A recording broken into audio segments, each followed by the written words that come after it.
Hello बच्चों, कैसे हो आप सभी। उम्मीद करते हैं कि आप सभी अच्छे होंगे। बच्चों, आज हम सुनेंगे सिंहासन बत्तीसी की 12वीं पुतली पद्मावती की कथा। दोस्तों, 12वीं पुतली पद्मावती ने जो कथा सुनाई वह इस प्रकार है। एक दिन रात के समय राजा विक्रमादित्य महल की छत पर बैठे थे। मौसम बहुत सुहाना था। पूनम का चांद अपने यौवन पर था तथा सब कुछ इतना साफ साफ दिख रहा था मानो दिन हो। प्रकृति की सुंदरता में राजा एकदम खोए हुए थे। सहसा वे चौंक गए। किसी स्त्री की चीख थी। चीख की दिशा का अनुमान लगाया। लगातार कोई औरत चीख रही थी और सहायता के लिए पुकार रही थी। उस स्त्री को विपत्ति से छुटकारा दिलाने के लिए विक्रम ने ढाल तलवार संभाली और अस्तबल से घोड़ा निकाला। घोड़े पर सवार हो फौरन उस दिशा में चल पड़े।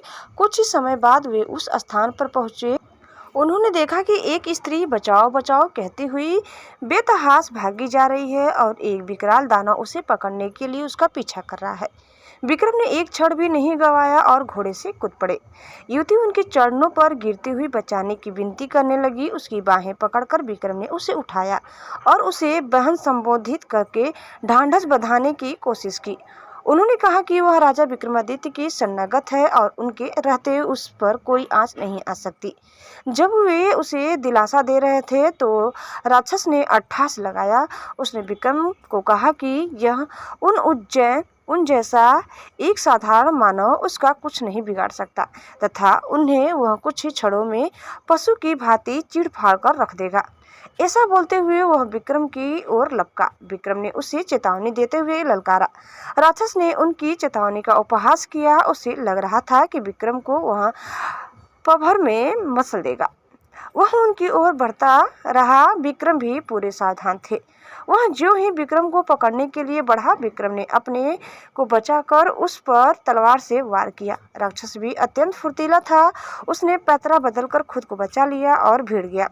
दोनों में घमासान युद्ध होने लगा। विक्रम ने इतनी फुर्ती और चतुराई से युद्ध किया कि राक्षस थकान से चूर हो गया तथा शिथिल पड़ गया। विक्रम ने अवसर का पूरा लाभ उठाया तथा अपनी तलवार से राक्षस का सिर धड़ से अलग कर दिया। विक्रम ने समझा राक्षस का अंत हो चुका है, मगर दूसरे ही पल उसका कटा सिर फिर अपनी जगह आ लगा और राक्षस दोगुने उत्साह से उठकर लड़ने लगा। इसके अलावा एक और समस्या हो गई। जहां उसका रक्त गिरा था वहां एक और राक्षस पैदा हो गया। राजा विक्रमादित्य क्षण भर को तो चकित हुए, किंतु विचलित हुए बिना एक साथ दोनों राक्षसों का सामना करने लगे। रक्त से जन्मे राक्षस ने मौका देखकर उन पर घूंसे का प्रहार किया तो उन्होंने पैतरा बदलकर अपने वार में उसकी भुजाएं तथा दोनों वार में उसकी टांगें काट डाली। राक्षस असहाय पीड़ा से इतना चिल्लाया कि पूरा वन गूंज गया। उसे दर्द से तड़पता देखकर राक्षस का धैर्य जवाब दे गया और मौका पाकर वह सिर पर पैर रखकर भागा। चूंकि उसने पीठ दिखाई थी इसलिए विक्रम ने उसे मारना उचित नहीं समझा। उस राक्षस के भाग जाने के बाद विक्रम उस स्त्री के पास आए तो देखा कि वह भय के मारे कांप रही है। उन्होंने उससे कहा कि उसे निश्चिंत हो जाना चाहिए और भय त्याग देना चाहिए क्योंकि दानव भाग चुका है। उन्होंने उसे अपने साथ महल चलने को कहा ताकि उसे उसके माँ बाप के पास पहुंचा दे। उस स्त्री ने जवाब दिया कि खतरा अभी टला नहीं है क्योंकि राक्षस मरा नहीं। वह लौटकर आएगा और उसे ढूंढकर फिर इसी स्थान पर ले आएगा। जब विक्रम ने उसका परिचय जानना चाहा तो वह बोली कि वह सिन्होल द्वीप की रहने वाली है और एक ब्राह्मण की बेटी है। एक दिन वह तालाब में सखियों के साथ नहा रही थी, तभी राक्षस ने उसे देख लिया और मोहित हो गया। वहीं से वह उसे उठाकर ले आया और अब उसे अपना पति मान लेने को कहता है। उसने सोच लिया है कि अपने प्राण दे देगी मगर अपनी पवित्रता नष्ट नहीं होने देगी। वह बोलते बोलते सिसकने लगी और उसका गला रूंध गया। विक्रम ने उसे आश्वासन दिया कि वे राक्षस का वध करके उसकी समस्या का अंत कर देंगे और उन्होंने राक्षस के फिर से जीवित होने का राज पूछा। उस स्त्री ने जवाब दिया कि राक्षस के पेट में एक मोहिनी वास करती है जो उसके मरते ही उसके मुंह में अमृत डाल देती है तो उसे तो वह जीवित कर देती है मगर उसके रक्त से पैदा होने वाले दूसरे राक्षस को नहीं। इसलिए वह दूसरा राक्षस अपंग होकर दम तोड़ रहा है।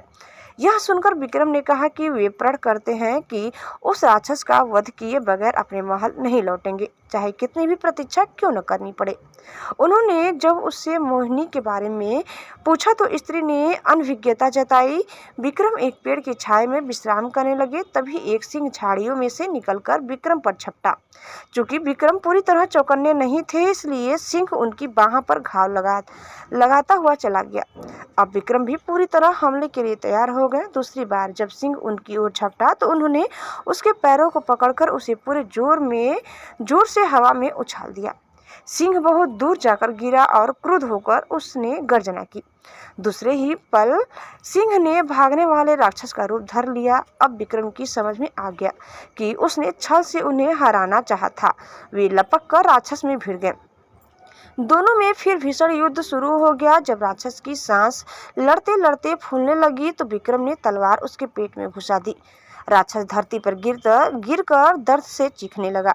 विक्रम ने उसके बाद तलवार से उसका पेट चीर दिया। पेट चीरते ही मोहिनी कूदकर बाहर आई और अमृत लाने दौड़ी। विक्रम ने बेतालों का स्मरण किया और उन्हें मोहिनी को पकड़ने का आदेश दिया। अमृत न मिल पाने के कारण राक्षस तड़प कर मर गया।